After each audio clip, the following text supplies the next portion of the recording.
Eighth Wallers and our beloved explorers and wayfinders. Welcome to episode number 95 of the Wayspotters podcast. Here at Wayspotters, we want to do everything we can to make you a better explorer and wayfinder.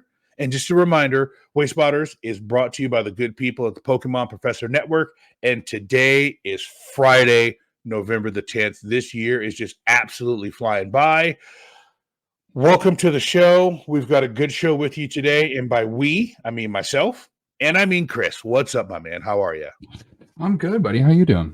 I'm doing fantastic. And I got to ask you this question. I'm probably going to ask you every week until I get a yes. Has it snowed in Canada yet? No. No. That's not enough to stick. Okay, gotcha. No measurable snow. I only ask that because I know in New Hampshire, Adam, who's the host of Special Conditions and the co-host of Lured Up, got some measurable snow, and he shared it in the Discord. So I was hoping that it would snow in Canada first. Alas, it snowed in New Hampshire first. So is it getting cold up there at least? It's chilly. My wife would say that it's cold. I say it's chilly. So we're getting there. The next couple of weeks is going to be actually pretty unseasonably warm. Oh. It's been unseasonably warm here in Charlotte also. We got down to 29 degrees Fahrenheit on Halloween, and then yesterday it was 83 Fahrenheit. So there you go. I don't know what that is in Celsius. So, all right, Chris, let's go ahead and jump right into this. Are you ready for the movie quote this week? I'm wondering. I'm waiting for the week when you're just like, I'm tired of this, but I've got a movie quote this week. Are you ready? I'm ready. Let's go. All right. I'll just say, Allegor's coming to dinner. Anyway, they're away next Tuesday. Are we agreeing or disagreeing? Agreeing. Disagreeing. Disagreeing. Agreeing? Do you know what movie that's from, Chris? I have absolutely no idea.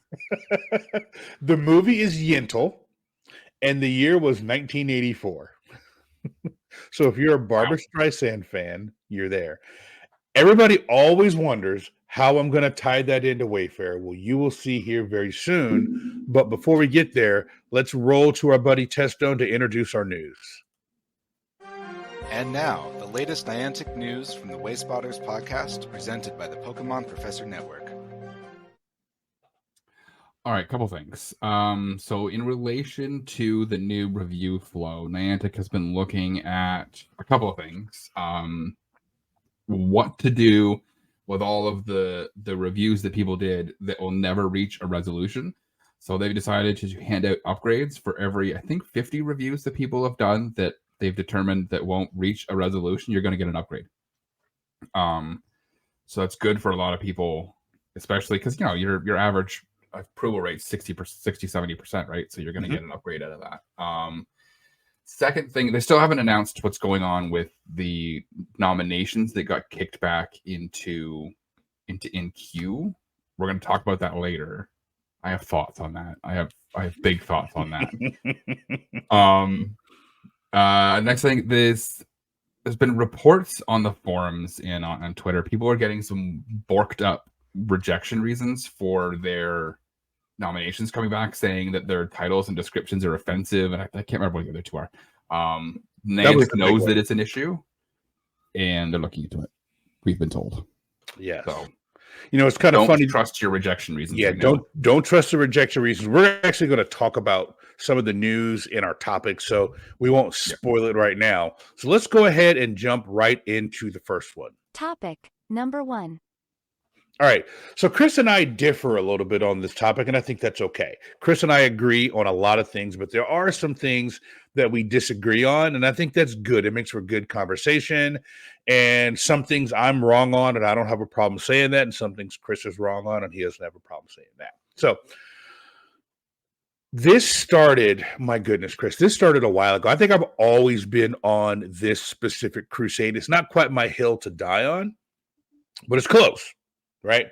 So for our audio listeners, this next part, this topic number 1 is going to be very visual. So once you're done listening to it, feel free to go over YouTube or check out the shorts and take a look at what we're putting on there. But Chris, so I'm gonna probably have a series of rhetorical questions for you. So the first one is, have you ever heard of the phrase road verge? No. Okay. No. So you have no idea what a road verge is. All right. So go ahead. I looked it up after you sent it to me. It makes sense. But yeah, I had never heard the term before you brought it up. All right. So do me a favor and bring up the page that I sent you. Bring up Wikipedia on the screen for our YouTube people. And I want to go over road verge. And I'm going to get to why this is important. So road verge. So I'm going to read this for you. So a road verge is, oh, wait, hold on. It might help if I actually bring this up and put it on screen. All right, there we go.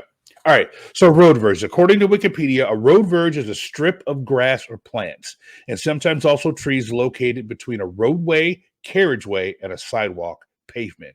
Verges are known by dozens of other names, often quite regional. The land is often public property, with maintenance usually being a municipality responsibility. Some municipal authorities, however, require that abutting property owners maintain their respective verge areas as well as adjacent footpaths and sidewalks. So, all right, let's take this down for a second. Now, do we have that second picture of just that strip right there, Chris? There you go. All right. So let me get to the punchline on this team. So little free libraries. You guys all know I love little free libraries, and that's essentially what we're going to be talking about here in topic number one. There's been a big debate, and I did what I promised I was going to do. I started a conversation on the forum, and I put a picture of a little free library that I came across that is on this specific strip of grass, which I now know is called a road verge. I didn't know that was called a road verge up until about 72 hours ago, maybe 100 hours ago, and I've been deep into research. Have you ever been on Wikipedia and you're just, next thing you know, it's like 9 hours later, and you're like, you started off looking at like pictures of paintings, and now you're on the JFK assassination? This was me. I was deep into this, Chris.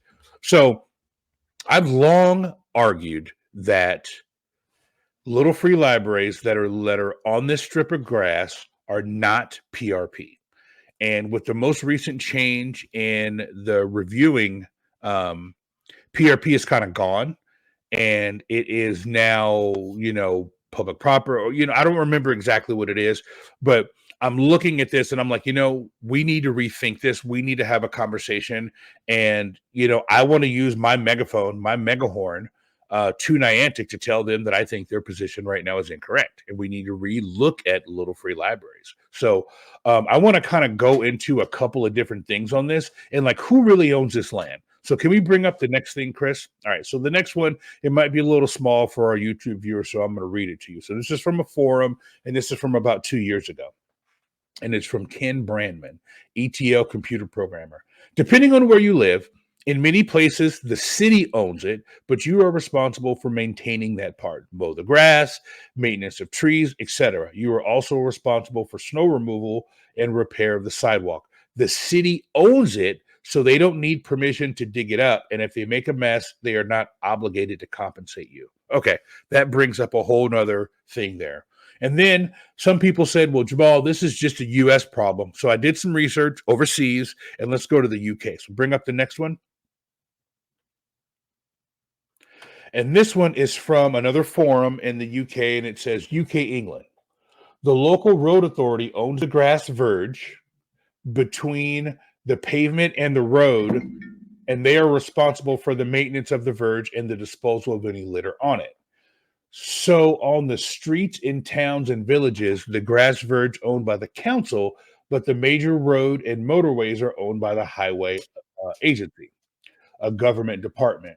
Whilst, I love that, whilst it's unusual for major roads to actually have a pavement or houses that directly passage onto the road, it can happen, especially if a major road is routed through a village. My village has the A31 passing through the outskirts, and there are a few houses with pavement and a grass verge between them and the road. So the grass verge is owned by the highway by the highways agency. Here's a photo of part of the A31 showing a house and the grass verge pavement. So, and then you can see there's the verge that we're talking about. So, Chris,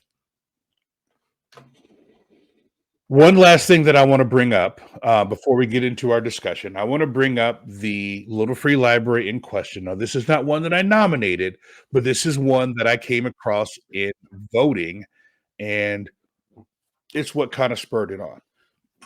Now, this is a supporting photo because I know some people are going to say, "Oh my God, I can see his shadow. It's Groundhog's Day." Oh my! That's a whole other discussion. It's a whole other discussion. This is a supporting photo, so this is not the main photo. So don't freak out over the shadow. Pretend like you don't see it. All right. So what you see here, and this is actually from Portland, Oregon, my hometown, and I have it listed as my hometown, so I get reviews from Portland. What you see on the left is the private property of the owner and their yard. Then you see the sidewalk. Then you see the road verge. And then to the right, you can kind of see it in the background, is the street. Now, on the road verge is a very nice red Little Free Library with kind of the wood brown stem, and it's listed on the road verge. So that is what kind of brought it up. I looked at that, and I went through the new review flow, and I'm like, okay, I'm going through, it's appropriate, it's permanent, I'm doing all this, and I'm like, it's not private property because it's on this strip of land. And this review almost timed out for me because I started doing research and I wanted a way to justify this, and I said I need to talk about this on the show. And a lot of people are like, don't go opening wounds that you don't need to open. But again, Chris, and everybody listening and everybody viewing, I think our job, my job, I won't speak for Chris here, but I think my job is not only to educate the people, but to educate Niantic. And if Niantic is not doing something that I think is right, I'm going to say something, right? I'm not just going to rubber stamp everything they do or everything the community does. I think the guidance on this is incorrect. And I think that this is 100% legal. And I know Chris is like, he's ready. He's got his retort ready. I've seen his notes. But I want to talk about this. I think this is legal, it's legitimate, and it should not be listed as private property. So let me bring this down so we can get a good look at Chris here. So that's my initial salvo, Chris, and I want to turn it over to you for your retort, then I want to have a conversation about it. All right, can you bring that back up real quick? I sure can. All right, here we go. This is one of those things that I think is, if you could have one topic that was this, a perfect example of the nuance that Wayfair has, I think Little Free Libraries on private property would be it. That would be like the poster child for nuance for Wayfair, because I'm not necessarily hard and fast no on all of these. Okay, like it's this one. If it had a better supporting photo, I would be more inclined to think this was okay. Because if you look on the left, it looks like there's a little bit of a fence there, right?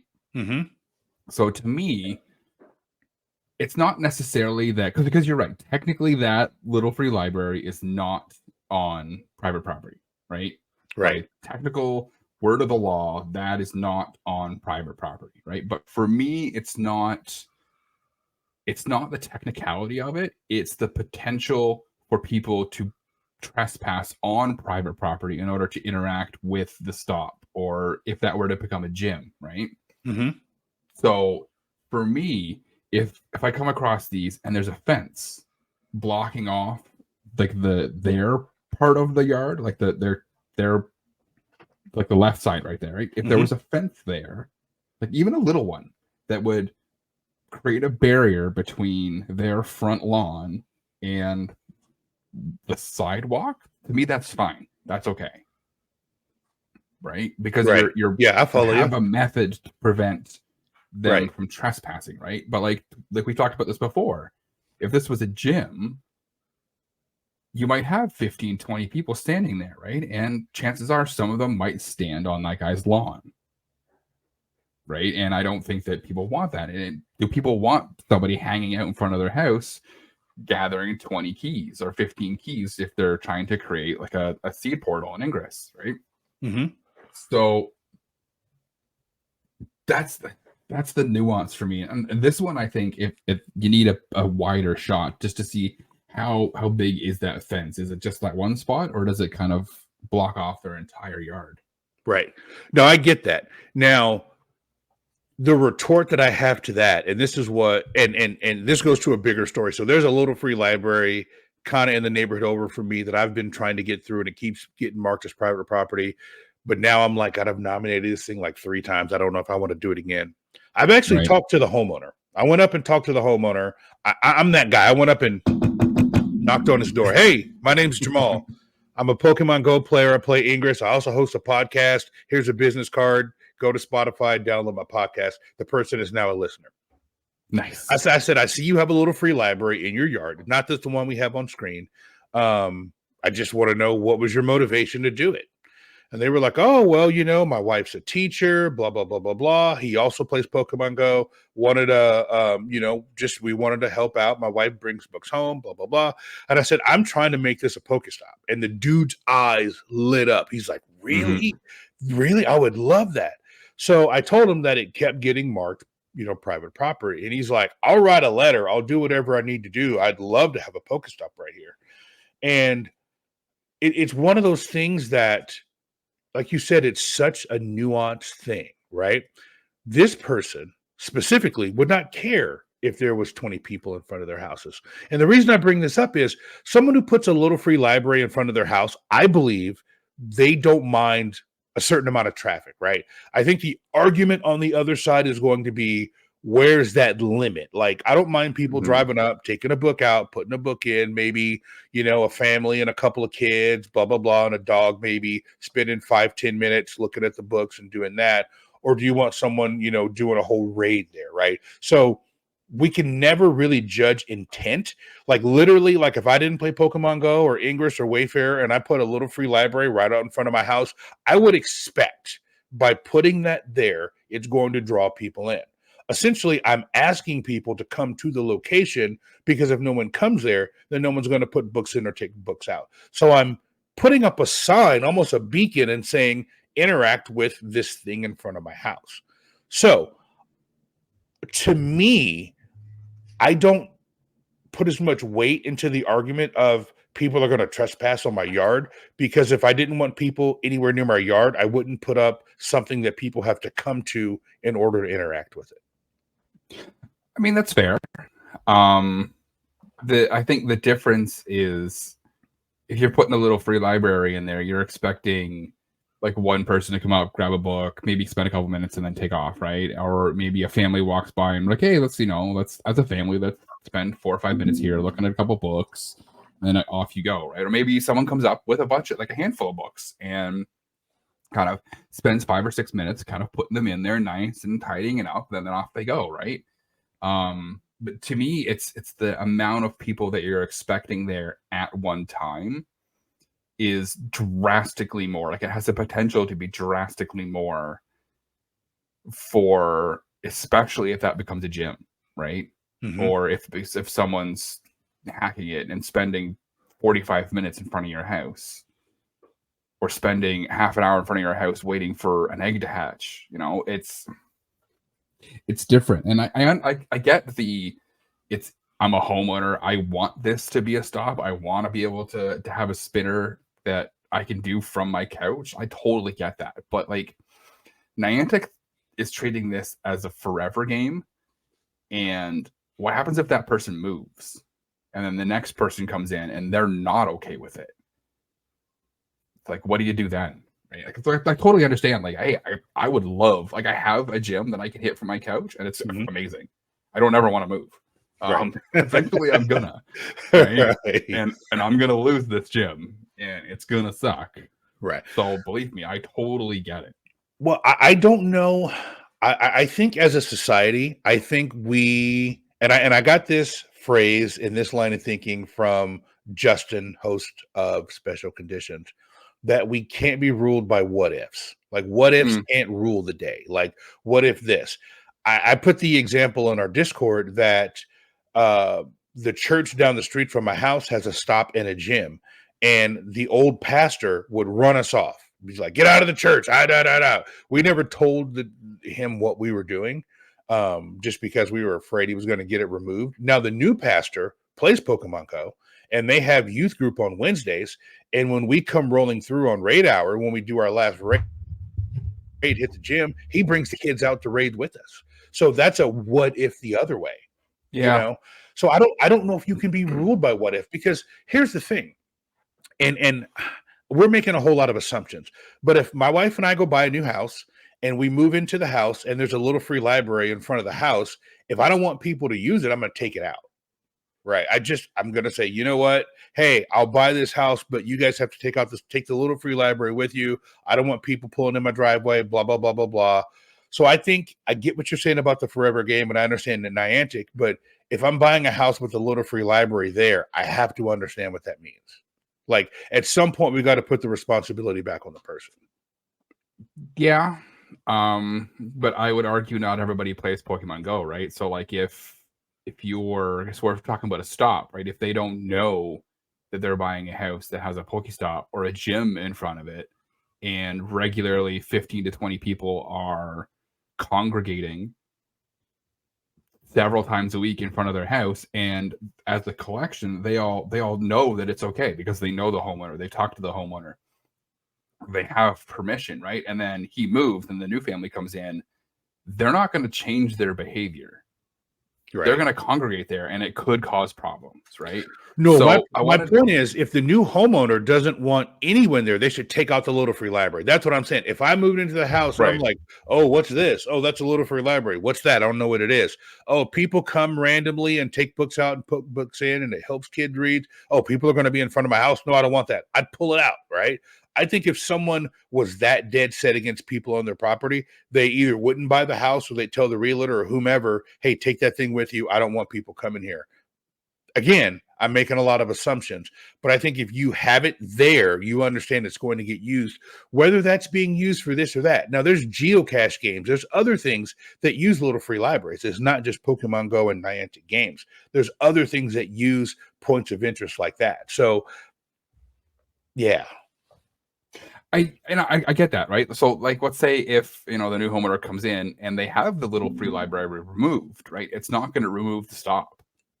Okay, that's fair. Right? That's fair. And so... unless a good wayfinder comes by and goes, oh, it's not there anymore, and puts in a removal.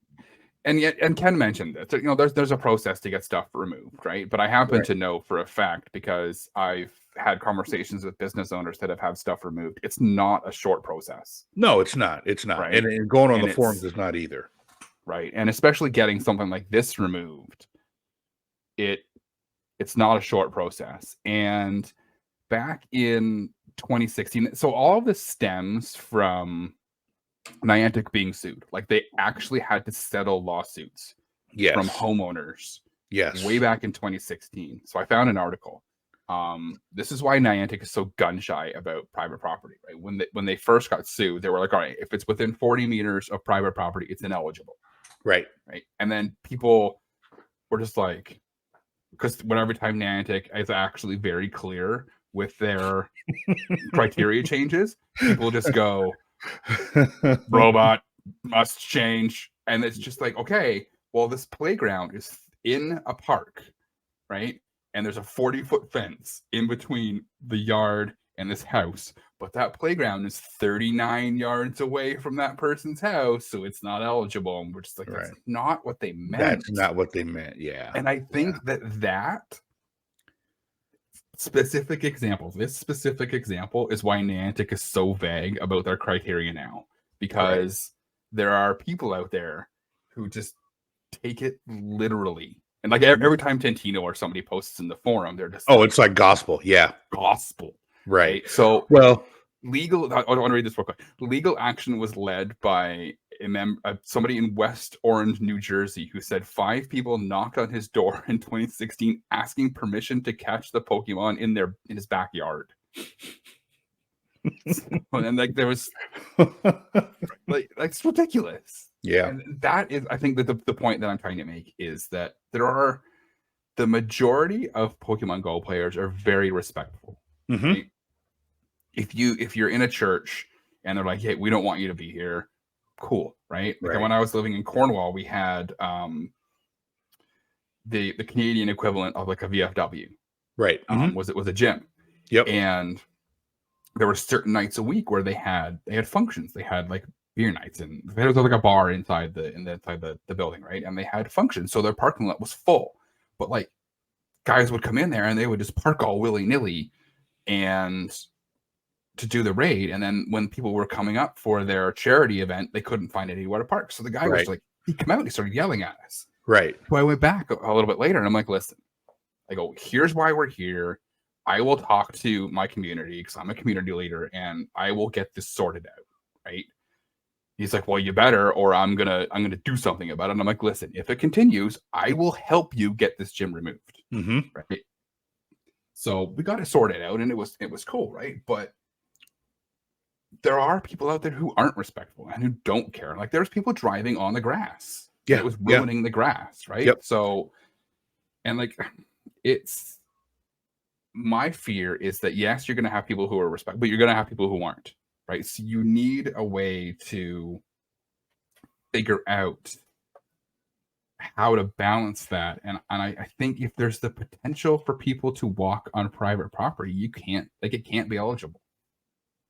And see, I disagree. I think it needs to be left up to the local community. Right. There are some communities across the world, and you and I both talked to people in every continent, with the exception of Africa. We don't have a whole lot of fans in Africa. We need to work on that, but that's a whole different story. And just by looking at some of the upgrades I see come through, there's some things that would never fly in Charlotte that I'm looking at it, and I know you're not supposed to do this, but I look at the other, POIs that have been accepted in the game, and I'm like, this is commensurate with what they have. I think it should be left up to the local community, which is why if I have anything iffy, I don't upgrade it. I let it be with my local team, because someone in Germany, for example,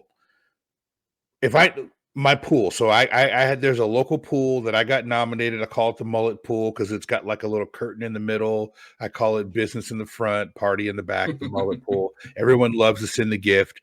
If someone in Europe sees that, they're going to go, what the heck is this? This is not eligible. But this is a local pool that everybody goes to in the summer.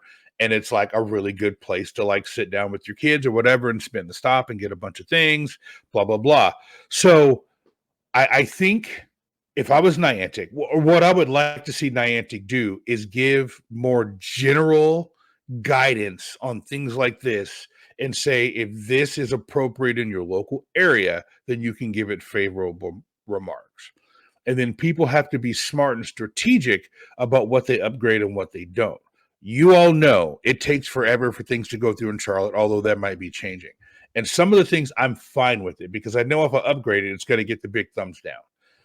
So with this, I would love to see guidance say, what are your local rules? Learn your local rules, learn your local laws, reach out to your community leaders and talk about what works in your area.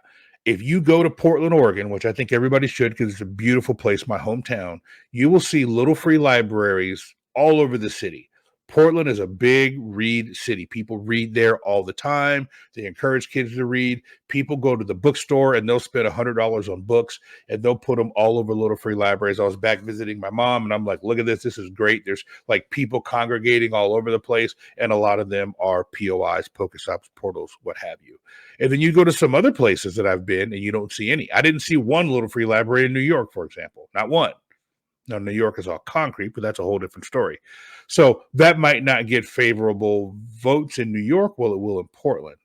Do I think that because New York or some other town doesn't like little free libraries, that Portland should be punished because they're going to follow the rules and do the right thing? No. There's things in New York that I saw that wouldn't fly in Charlotte, but that doesn't mean it's wrong. It just means that in that specific local area, that is what is acceptable. And I don't think Niantic should have one blanket policy for the entire world. I've said this on numerous occasions. This is a global game, and we have to respect that. I don't disagree with you. I will say this. I think that Niantic needs to say they need to trust their reviewers more, right? Mm-hmm. So I'll agree with you there. But I think the line needs to be, and I think that Niantic needs to, if they were to clarify this and say, hey, little free libraries in these situations are potentially okay, right? I think the line needs to be, is there a permanent abeyance? The big word. That's my big word of the week. I like it. That separates like the private property area, right? The legal, technical private property area from the sidewalk or from the place where people could congregate and interact with the Wayspot. You know what I mean? Like I do. Like a little fence. Like even if it's like a little 2-foot fence, like Right. that's enough for me. And like I will say this, I have voted to approve little free libraries in those situations where there is a fence. Because that's a method for you to say, yes, you can have 10 people standing here, but there's a fence in the way preventing them from trespassing on someone's property. Right. Now remember, and some people might, challenge the validity of Wikipedia, but in those certain places they talked about, that is technically city property. So if someone is voting that that's private property, they're not voting correctly. So they have to find another reason. They have to find it, Noel, because if it's on the road verge, that belongs to the city. So it's not private property. So if you're going to turn that down, you've got to find another reason, in my estimation, because it's not private property, right? I mean, just if we're talking technicality and letter of the law, it says a road verge is owned by the municipality. Technically, yeah. But I think it comes back to the potential for people to trespass on the private property is the problem that I have with it, right? It's the if it's rained and my yard is muddy, I don't want 5 or 6 people traipsing all over my yard and kicking up my grass, and right. Or if my kid's out in the front yard, I don't want them, potentially bumping into my kid. You know what I mean? Like I get you. That rejection reason for me is okay. But I get what you're coming at. Like it's technically like here where I live, I don't own that little strip of land. The city does. Like I'm responsible for the upkeep. Like I have to cut the grass and I have to plow the sidewalk and make sure that it's fine on my property, right? But I don't technically own it. Right. So, I mean, I love this conversation because, I remember way back when 2 years ago starting the podcast, and I had 10, 15 people tell me, oh, you're going to be able to do like 4 episodes. You're going to run out of stuff to talk about. And I'm like, bro, we could talk about PRP for a month. Like legit, we could do 6 episodes on the nuance of PRP, and we've got stuff. So I think it's a really good discussion. And I know I wasn't trying to stir up trouble on the forum because I wasn't. I was just asking a legitimate question like, hey, what do you think? And, most people were like, yeah, it's kind of a decent argument. I think it's, not private property. And I think now that the UI has changed a little bit, I think it's a decent question, because if that's not private property anymore, given what you said, I respect exactly what you said. But if it's considered not private property, then you can't really say you're rejecting it because it's on private property. You got to find something else to do. Yeah, I disagree with you there. All right. So we can move. We can agree to disagree. All right. So we won't talk that to death. We talked about that for 18, 20 minutes. I think it's a good discussion. But to everyone out there, let us know what you think. Reach out to us on all of our socials. Let us know what you think about that. Hit us up on our email, wayspotters@pokemonprofessor.com. Call the hotline 704-426-3710. The cat just knocked something over. I was like, what was that? Or always is probably our favorite X or Twitter or whatever we're calling it. Hit us up on there at Wayspotters and let us know what you think. We would love to continue that conversation on our socials, whether you agree with me or agree with Chris. I think the biggest thing is that we have the conversation and that we use our power to talk to Niantic in a constructive way and let them know what we think as their consumers. So with that, let's move on to topic number 2. Topic number 2. All right. So for topic number 2, I want to talk about kind of the elephant in the room. So people are like big mad about this, like big mad. And I'm going to bring this up on the screen right now. I'm going to bring this up on the screen right now. So, oh wait, no, not that. Sorry. I won't bring this up on the screen, but people are like big mad about this. So what we want to talk about for topic number 2 is in voting that went into queue. And now they're going to be potentially giving us upgrades. So I want to read this from Tintino. And this is going to go like 4 or 5 different ways. And I know Chris has a couple of things he want to say about this, but I want to introduce it this way. Hello, explorers. And this is my Tintino voice. I can't remember exactly how Tintino talks. I don't have the right accent. Thank you for your patience. After some discussions with the team and our ambassadors, we've agreed that our make good will be to send out upgrades to those reviewers who've previously voted on the nominations. The amount of upgrades you will receive will be based on the number of reviews you've submitted if you reviewed more than 50 of those nominations.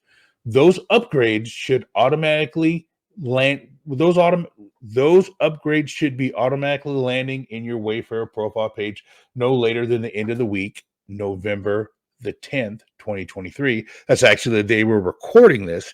Mm-hmm. So by the day you're listening to this, you can let us know if you see your upgrades. At this time, there is no action on the nomination of those let me read that again. At this time, there is no action on the nominators of those nominations. If there are any changes made to this, I'll be sure to communicate it when there's more to share. Once again, thank you for your patience, Tintino. Wow. So that's a lot. So there's a lot of things that are wrapped up in this, Chris, and I want to hear what you have to say, but I just want to frame it this way. So there's a couple of different issues. Issue number 1 is people had things in voting for a year. I had things in voting that were coming up for a birthday. I've been on this podcast and I've said that, hey, this thing's having a birthday. So that's one issue. Kind of wrapped up in that issue, Chris, is what's going to happen to those nominations. If I voted on something, I'm probably never going to get a chance to see it or vote on it again. Then all of us who use the plugin have a percentage that we kind of hold ourselves to, our acceptance percentage. My percentage is pretty low because I vote on a lot of things and they don't come to resolution because my area is slow. So my percentage now is never going to get a chance to go up above a certain ceiling because those things are now gone. So, and there's probably 3 or 4 more different avenues, but I know you've been really like, I want to hear what you have to say on this. So people are big mad about this, right? And I get it, but I don't. Okay. I don't understand how people didn't see this coming, right? First of all, I love Niantic, right? Yeah. But this is something that they should have figured out before. Right? Like, yes. This is something that they should have seen coming. Okay? I'm gonna call that out right now. Like they should have been like, this is gonna be a problem. Mm-hmm. We should be like, hey guys, here's the new review flow. By the way, here's what we're doing for all of the nominations that you've reviewed that aren't going to reach resolution. Like I probably won't get an upgrade out of this, right? Right. Mm-hmm. Just because everything that I review typically gets resolved so quickly. So like I think maybe I'll get 1, right? Because it's 50, like maybe I'll get 1. So that's fine. Like I have, and I hate it. I hate mentioning the number of upgrades that I have because I get this reaction from Jamal every single day. I have like 70 upgrades. Right. So like it doesn't do me any good. Right. But now for me, this is gonna help me. Like I said, yes, 100%. This is like, what can we do to help Jamal personally? This is like I'm on the side of like, I get why people are upset, but behind the scenes, I'm like Scrooge McDuck rubbing my hands together going, this is great for me. Yeah.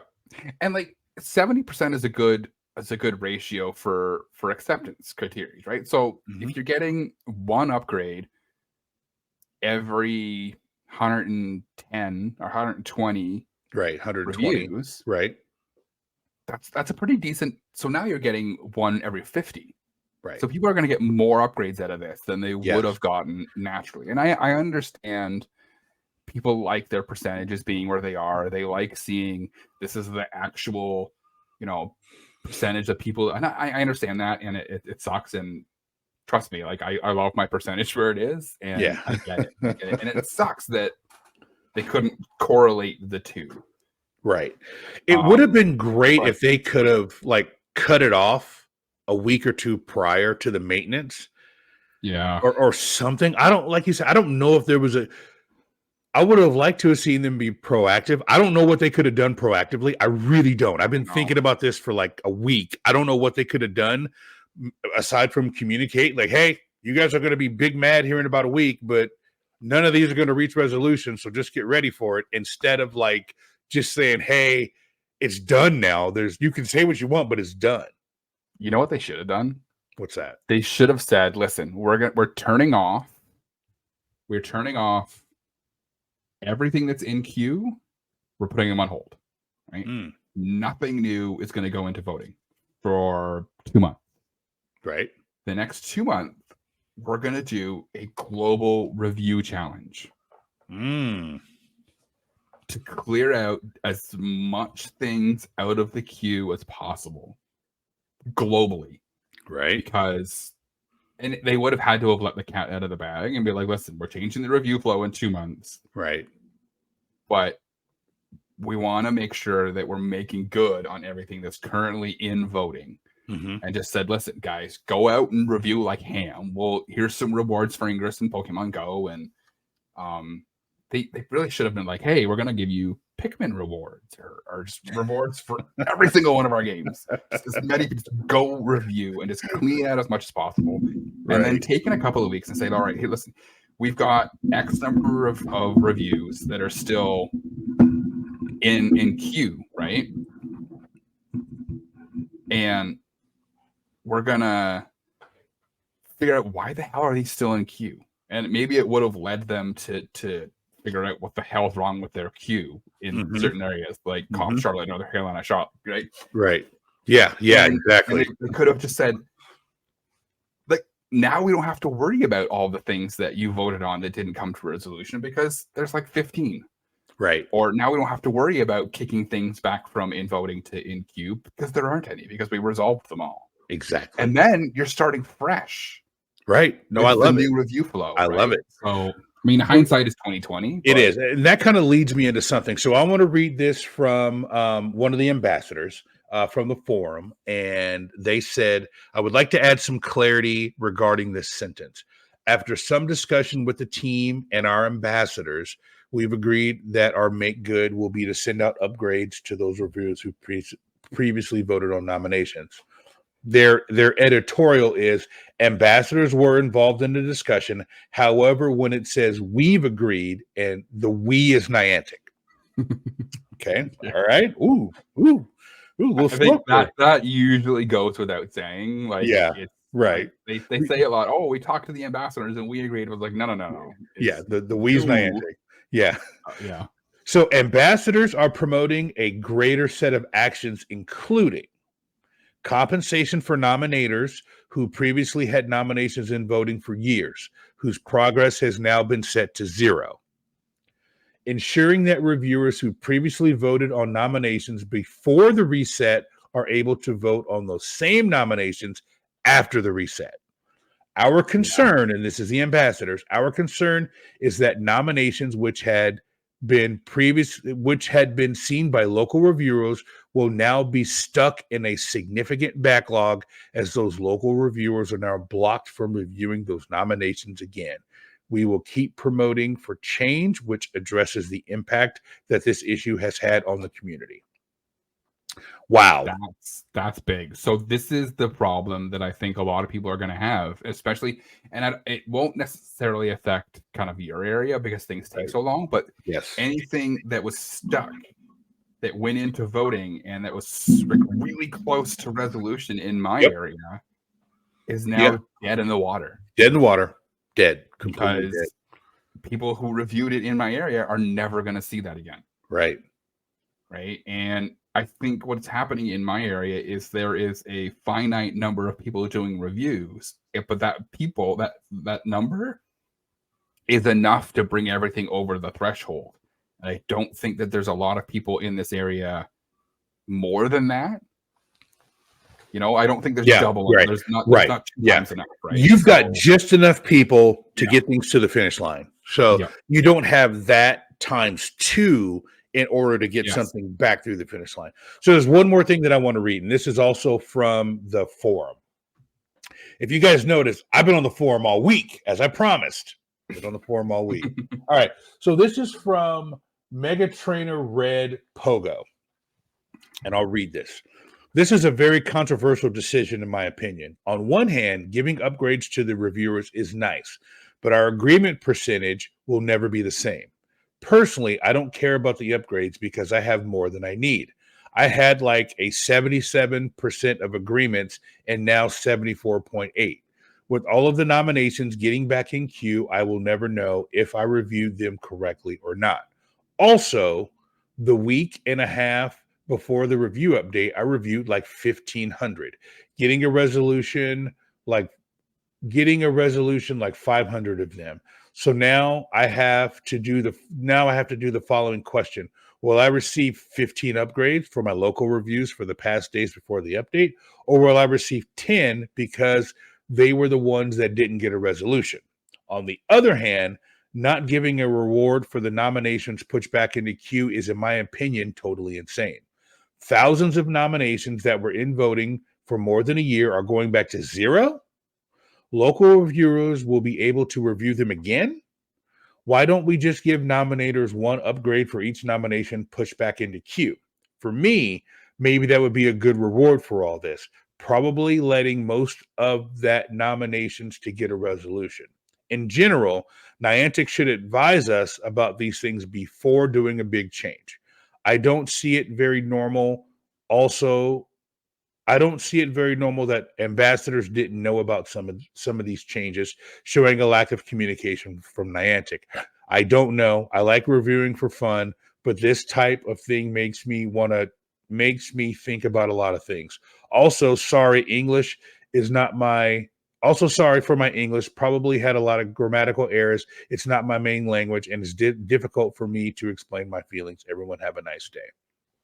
Now, Chris, I think that person sums up a ton of what I saw on the forums. Now, again, I understand. I'm the opposite. I'm loving this, right? This is going to benefit me hand over fist.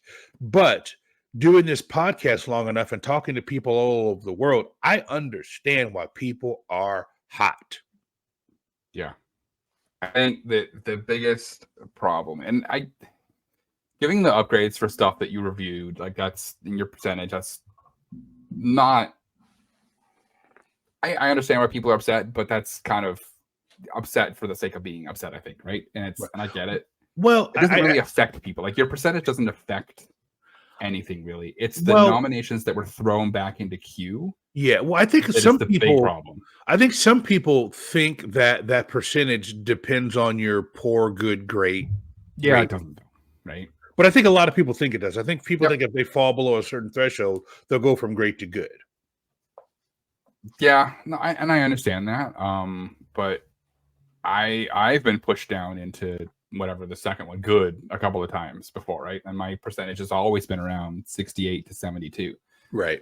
So I don't think it has. I think it's your patterns in voting and stuff, and I think that probably also got reset a little bit when they were doing the new review flow because a lot of people are getting cooldowns. Oh my goodness! I got a cooldown 3 days in a row. I was like, "What am I doing?" Yeah. There was one day I did 5 reviews and I got a cooldown, and I'm like, "What did I do?" So yeah. Again, that's a whole show. Yeah, that is a whole show. Yeah, everything that got pushed back into queue, Niantic needs to figure out a way to just reset those nominations back to absolute 0 as if they were never voted on, because they're right. Like if you're blocking people from reviewing again, like it's the problem. This is going to be a big problem in some areas. And it's going to potentially increase the backlog unless the people who, like me, if I all of a sudden wake up tomorrow and I have 25 additional upgrades, like I'm just going to go ham, and I'm going to get, there's some things like my little free libraries I won't upgrade, but there's other things that I'll upgrade that'll get through quickly. So, I mean, it's You know, and I think some people are like, I don't want to have to be forced to use my upgrades. Like you've got 70 upgrades. You like, I don't want to have to use it. It goes through naturally. Now, some of those potentially for you, you might have to use an upgrade to get it through quickly. I might have to, yeah.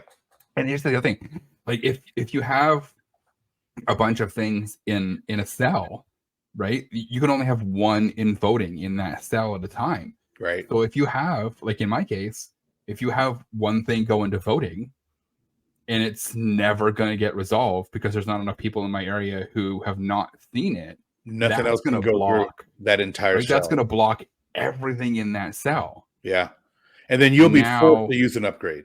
And then I'm going to be forced to use upgrades on things that, and a lot of the stuff that I have blocked right now, if I upgraded them, they would probably go through. So I'm probably going to have to burn through so many of my 70 upgrades. But there are things like, and we talked about this earlier, that people don't want to upgrade. Right. Because they trust the local reviewers to understand the nuance of that nomination, and it's going to get approved, and it should get approved. But if you were to upgrade it, people will just quickly look at it and go, no, and it'll get rejected, right? Because sometimes upgrades are the kiss of death. And you know, people don't like it when I say that, but it's true. It's the truth. It is the truth. So it's tough, right? And I think the only real solution is for Niantic to go, and I don't know how easy this is to go in and unblock everyone from seeing things that they've already reviewed to allow those things in those areas to go through naturally again. And you know, I think at this point, I think it's one of those, I'll use some local colloquialisms, the hay's in the barn, the ship's out of the port. I think they've made their decision. They're just going to make it rain upgrades and let the chips fall where they may, you know, and I know that's going to suck for a lot of people. I think it's going to help me. Like I said, it's not all about me, but it is. Of course, it's all about me. But no, I'm kidding. Yeah. No, but I think for a lot of people on the forums, people are like really upset about this because a lot of wrestlers, they do. They review very carefully and they take their percentage seriously. And you know, my percentage is in the tank. I'm in like the low 60s because you know we went through the challenge and there was a time where I was doing like 100 a day. So you know, end of a month I've done 3,000, you know, 3,000 reviews, and I got like 2 upgrades, so 200 out of 3,000. So my percentage just keeps going down and down, and it's never going to go up. So I'm not going to worry about my percentage. And I know that's easy to say for people who've like, there's some people who are like 77% and they're super proud of it. And they like review every single one and take care. And now their number is going to go down and it's never going to be able to be fixed. So I sit here today on, you know, you guys are hearing this on Sunday, November the 12th or 13th or whatever the date is, 12th, and it's probably nothing is going to happen with this. You're going to get upgrades. Chris is probably not going to get upgrades, but he doesn't need them. I'm probably just going to wake up and it's going to be like Christmas Day. I'm going to have upgrades and I'm just going to be like just shooting them off here and there. But I mean I think it's something that maybe in a month we bring this back up again and we look to see what's happened. But just given Tintino's communication, it's upgrades, and there's just big parts of the world that don't need upgrades. And then there's other people in the southeastern United States that are like, we're like, yes. You know, like when you're in class, like way back in the day, and the teacher was like giving a homework assignment, and you were like the only one that was excited about it because you had already done it, or you knew exactly how to do it. Everybody's like, oh, man. And you're like in the back of the class going, yes. That's kind of me right now, you know? It's kind of like, I'm like, bring it on, baby, because I review a lot and I've got 5 upgrades, 5. And you've seen my screen, you know, you've seen it. So it's so, yeah. Anyways, you got anything else on that? Yeah, I'm like my percentage is at 70.9%, and that's kind of the top end of where it usually is. So I don't think that this is going to affect, and I think that's partially why, I mean, you make a good point that people are very proud of their percentage, and I'm proud of my percentage, right? But it's easy for me to say, meh, it is what it is, right? When I know mine's not going to get affected. So take my opinion with a grain of salt. because I'm affected one way on this, and I think you're affected the complete opposite way, right? So Right. I think what I might do is, because I have one thing that I was glad got kicked back into queue because it went into voting before I was able to fix the description. Like I just typed in gibberish and then it went into voting like 2 days later, and I was like, oh crap. Then it got kicked back out, and then I fixed it, and now it's in voting again. But now I'm like, crap. It's never going to reach a resolution, right? Because everybody in my area has already voted. So I think I might just upgrade it and see what happens. See what happens. Yeah. Yep. Good discussion. I can't withdraw it now because I was just going to withdraw it and then resubmit it, and then it's new. Yeah. True. Right? Good point. So, Good point. Good discussion. I like it. All right. Okay, moving on. I'm going to pull something up on the screen. So 2 weeks ago, or maybe it was 4 weeks ago, I asked for people to send us in reviews. And I said Chris and I would read all reviews, good or bad. And I want to bring one up. And I want to read it. So this is a review that we received through Apple Podcasts. And it says, Wayspotters, new review. Great weekly content. 5 stars. Been a listener since day one and have enjoyed every episode. Great content delivered professionally and thoroughly. Everyone that participates in Wayfarer should subscribe and listen weekly. And this is from friend of the show, Bozo Dad. I tend to agree. So thank you, Bozo Dad, for that. So, and then we have another one. And Chris, you can take this one. And I love the title of this. And I think I might use the title of this for a future episode because this is fantastic. My coal has evolved into fuel, which I think is just amazing. That is great. As a rural trainer living on the Columbia River Gorge in Washington, I've played Pokemon Go casually for a while now, getting annoyed as I've been told countless times to move closer to interact with this gym, and find out that it's literally across the Columbia River at the Portland airport. Video games, didn't you learn 1989 Oregon Trail that it's never a good idea to ford the river for treasure? This is my favorite review of all time. I'm sorry. This is great. I couldn't wait to hit level 37 in Pogo so I could submit a gym, any gym that didn't involve either crossing a freeway on foot or literally crossing the river known for destroying game players. Submit I did, and rejection occurred. Pogo makes it easy enough to submit, but not easy to figure out what to submit. Amen. And when I have to drive quite away to a dog park where I've sat on the gym for over a month, I want my Haxorus back.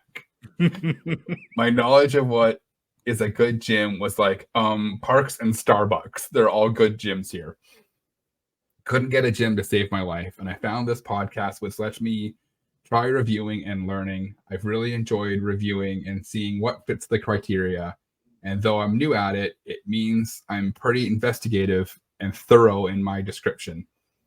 I'll wait on getting a gym for now, as I have my new favorite game, playing reviewer based on what I'm learning. P.S. My favorite feature is that you can Google Lens all the photos, and this makes finding stock photo coal so easy. And that is from Lemmy Rio on Apple Podcast. So thank you for that. And this view is fantastic. It's amazing. I read that. I laughed several times, and you guys know I'm from Portland, so I know exactly where this person is talking about. Like if you ever played the game Oregon Trail, like you don't forge the river, and there's only a couple of bridges that go from Oregon to Washington, and it's not like there's a bridge every street. So you might have to go 20-minute drive to get to the bridge to cross. And anyways, that review is great. So thank you very much for the review. We appreciate it. All right.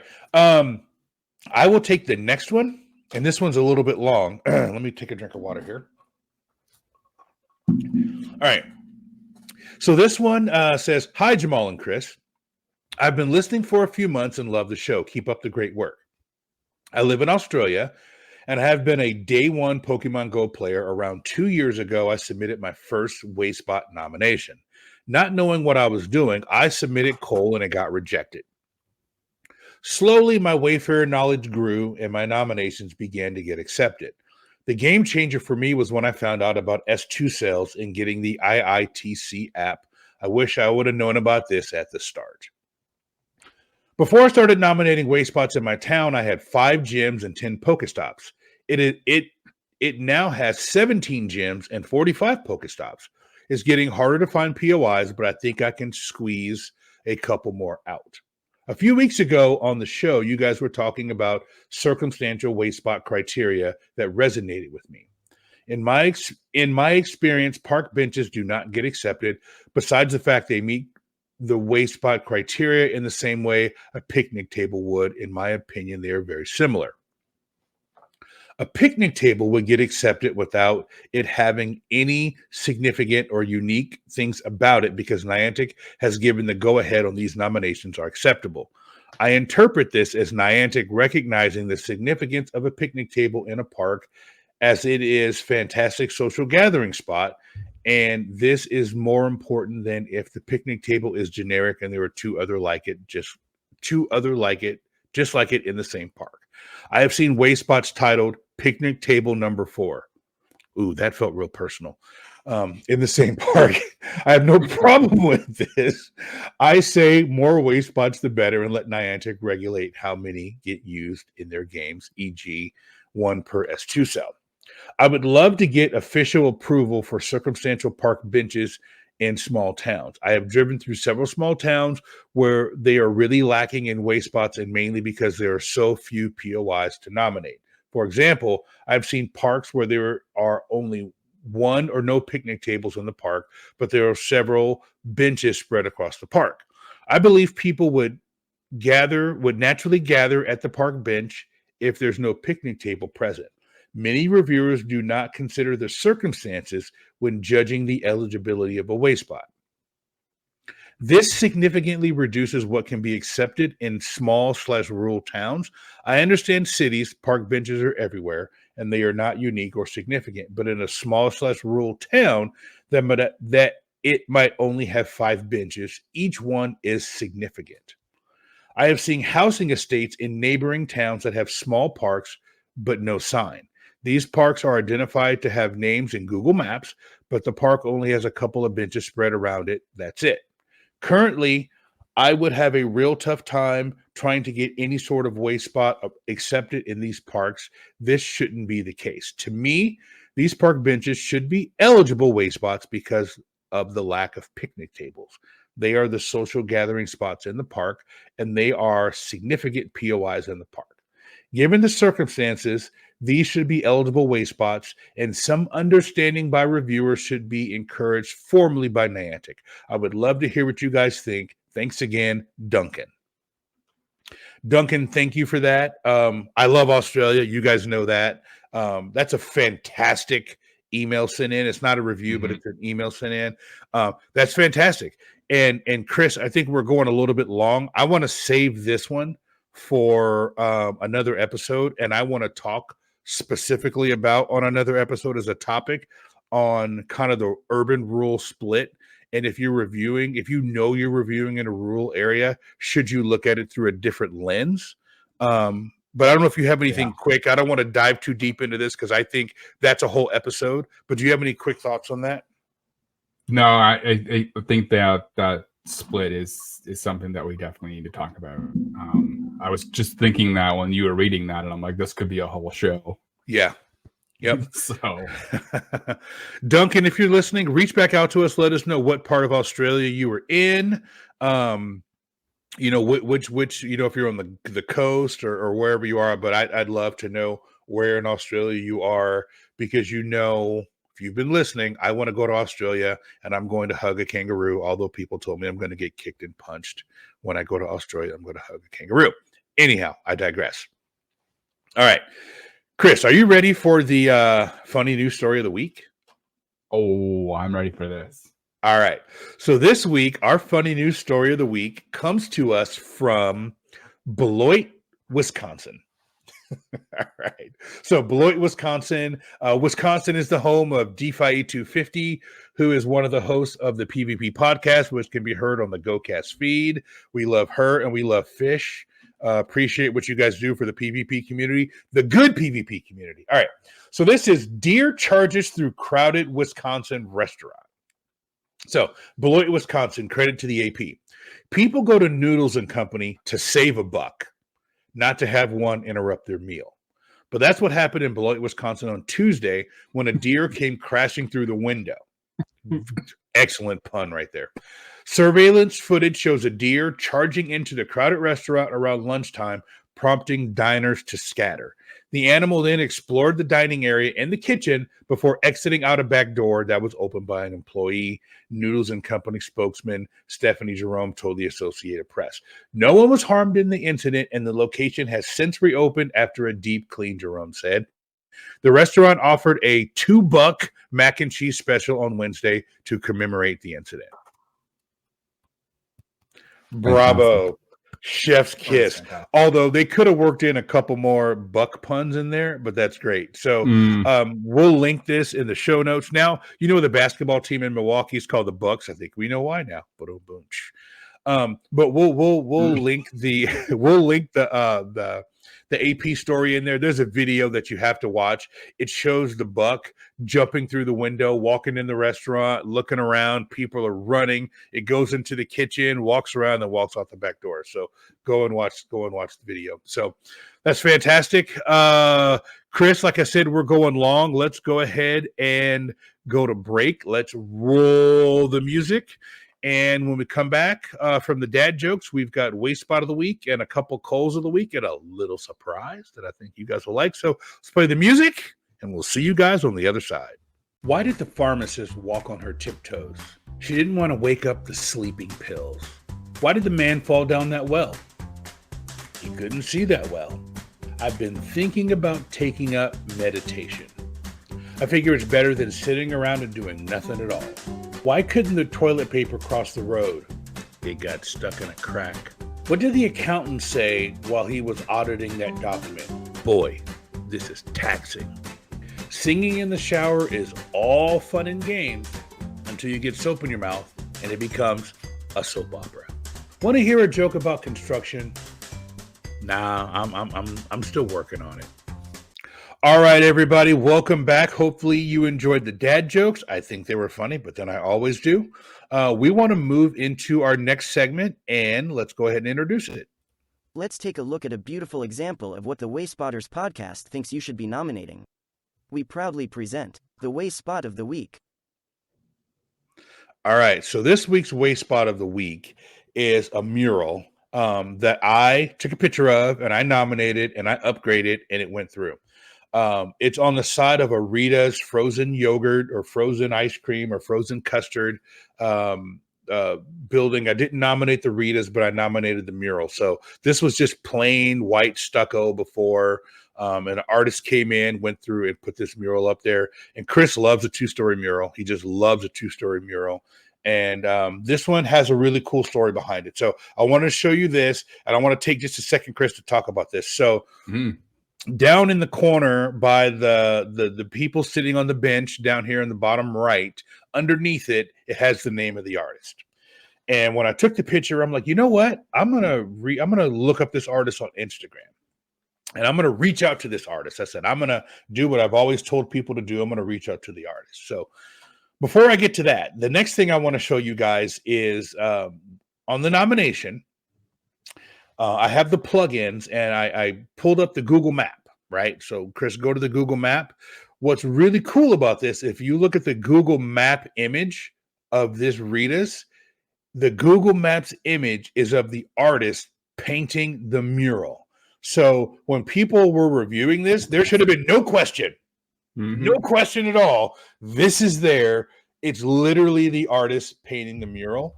And I'm like, how cool is that? Like I've done Wayfair and OPR, Chris, for a long time, and I have never, ever seen this. Just a Google car just happened to be driving by while the artist is going over and painting the nomination there. So what I wanted to say about this is I reached out to the artist. Her name is Livonia Parks. And Chris, can you pull up her website real quick here?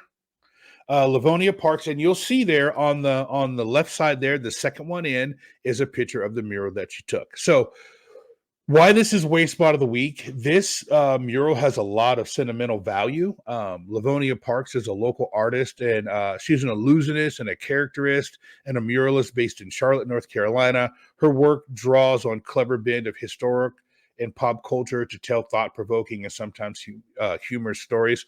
So this is on the west side of Charlotte. The west side of Charlotte is historically African-American. It's been kind of downtrodden, and there's lots of things and businesses going in trying to prop up the neighborhood.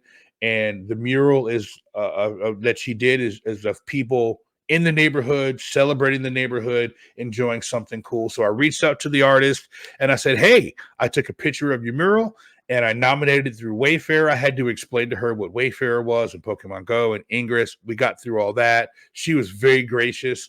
And I said, I nominated it, and now your mural is in Pokemon Go. It's in Ingress, and someday it'll be in Pikmin, Saramanda. And people are seeing it. And, I called it Everyday People. And she's like, well, the actual name of it is Historic West Side Mural. So I went in and put in a name change for it. But the reason why I wanted this to be Wayspot of the Week is I think it's a really good example of tying in your local community. And, when an artist puts on their name or their handle for Instagram, go find them, right? Go find the artist and let them know, hey, this is in the game. And now I've established a relationship with this artist, and I'm going to go and nominate some more of her murals and, find out when she's painting more murals and put them in the game. So this is a gorgeous mural. So for those of you who are listening to it and not seeing it on YouTube, it's kind of a pink/purple fuchsia background. And painted on top of that is a blue house. And there's like an awning coming off of the building for the Ritas. And there's like a husband and a wife sitting above the awning. And like the husband's wearing this like lime green suit. And the wife is wearing kind of purple. And they're sitting there together. And then below it on the first story is a little girl on the left. And she's feeding her dog ice cream. And on the right, there's two families. It looks like it could be like a mom and a dad, and then a grandpa and a grandma sitting on this park bench. And it's just the colors against the blue background. It just pops. It's just a beautiful mural, Chris. I don't know if you have any other things to say about it. No, it's gorgeous. It's fantastic mural. It's beautiful, and it tells a great story. And I just love the fact that the Google card drove by while she was painting it. That's fantastic. Yeah. It just made it so much easier. So, yeah. And so that's Wayspot of the Week. So I want to shout out to Livonia Parks. I'm going to put her information in our show notes. So I would encourage people to go take a look at her work. And she's even got a shop on there. If you want to go buy something, you can go buy something, which is kind of cool also. People can, it's really cool. So that's Wayspot of the Week. Yeah, go check out her website. I've been poking around it while you've been talking. It's fantastic. Yep. So now, Chris, we should probably talk about the polar opposite of Wayspot of the Week. And let's see what we have here. To? Yeah, we probably do. We do.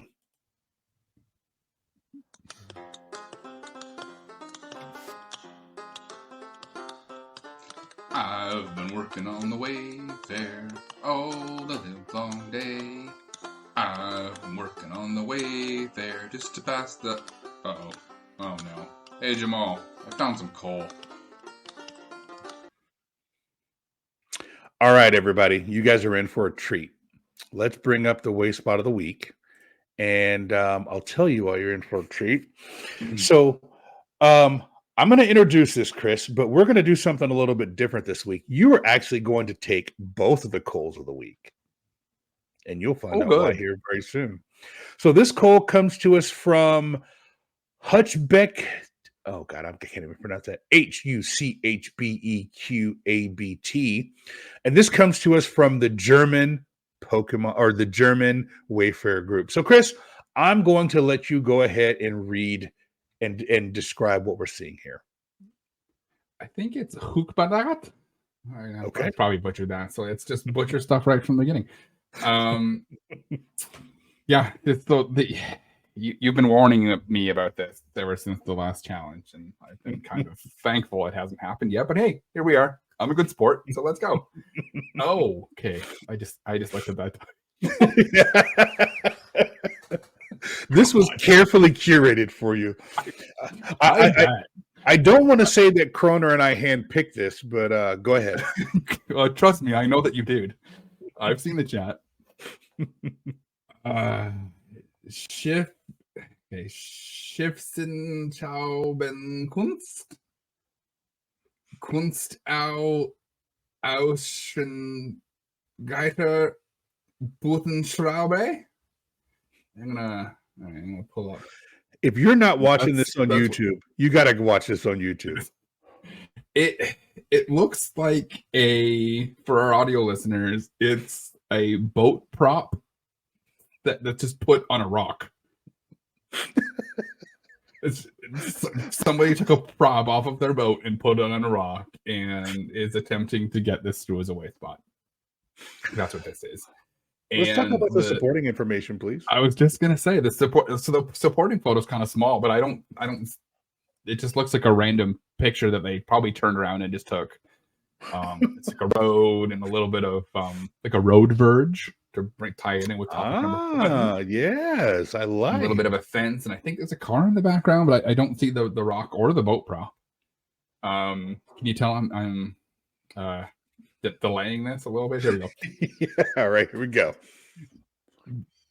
Zum Entdecken lad dieser Ort ein, so kann man Kunst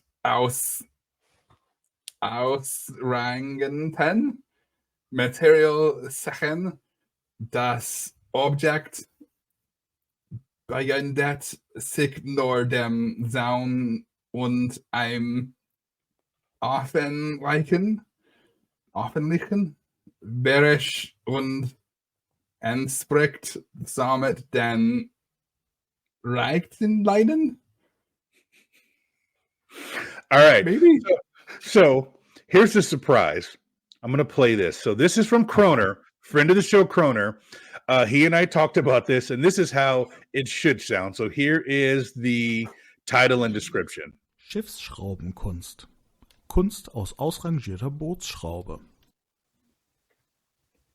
There you go. Yeah, and here is the supporting information. Zum Entdecken lädt dieser Ort ein. So kann man Kunst aus ausrangiertem Material sehen. Das Objekt befindet sich vor dem Zaun und im öffentlichen Bereich und entspricht somit den Richtlinien. Just what you said. That's exactly what I said. That's exactly what you said. Okay, so let's go to call number 2. Okay. This is fun. I'm enjoying this. Call number 2. Okay, Chris, this is from our same nominator. Go ahead, take it away. Goal number 2.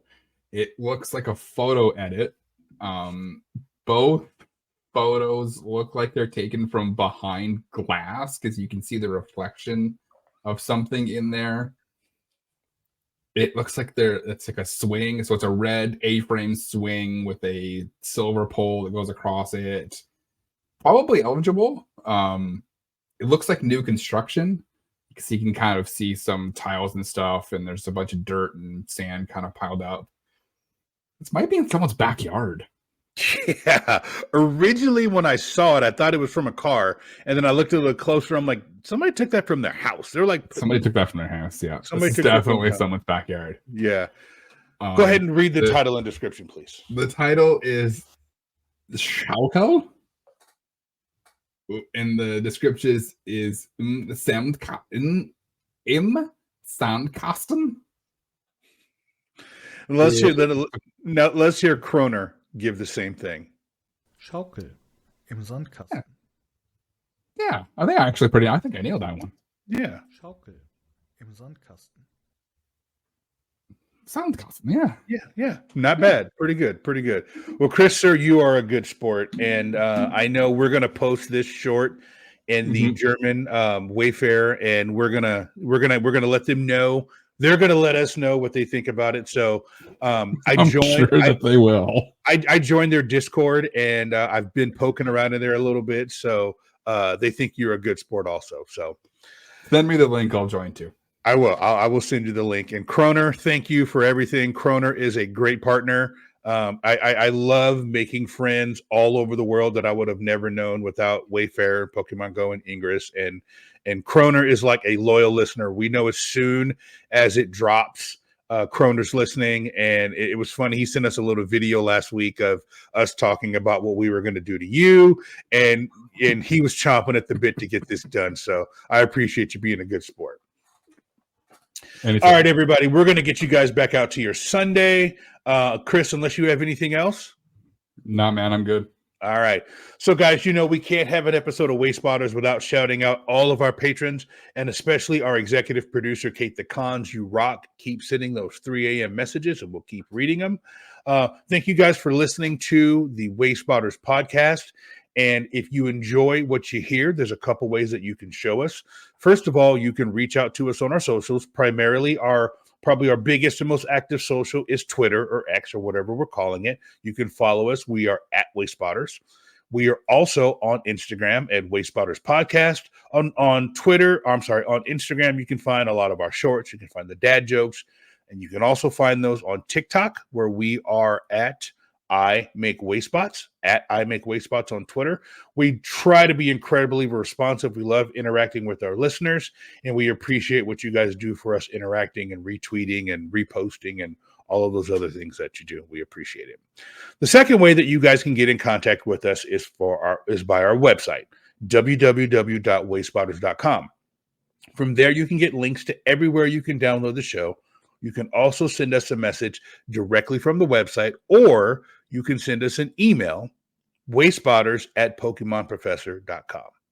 Now, some of you may be watching this on YouTube, and God bless you for doing that. For those of you who are not, please visit our YouTube page. It's youtube.com/@WayspottersPodcast. What I encourage people to do is listen to the audio and then go back and find the funny parts that you want to see, my reactions or watching Chris read something in German, or you want to see the materials that we showed, to go back on our YouTube channel. What you guys probably don't know is Chris spends hours and hours and hours indexing the show on YouTube, so you can go to each little segment and go and find it and watch what you want. That's awesome, and I love that he does that.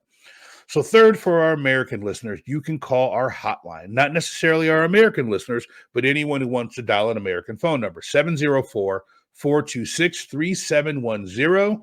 And you never know, your voicemail may appear on an upcoming episode of the show, or you can tweet us a voice message directly from X or Twitter or whatever we're calling it. And finally, if you are not a member of the Pokemon Professor Network Patreon, you can join for as little as $1 US a month. All you need to do is go to patreon.com/Pokemon Professor.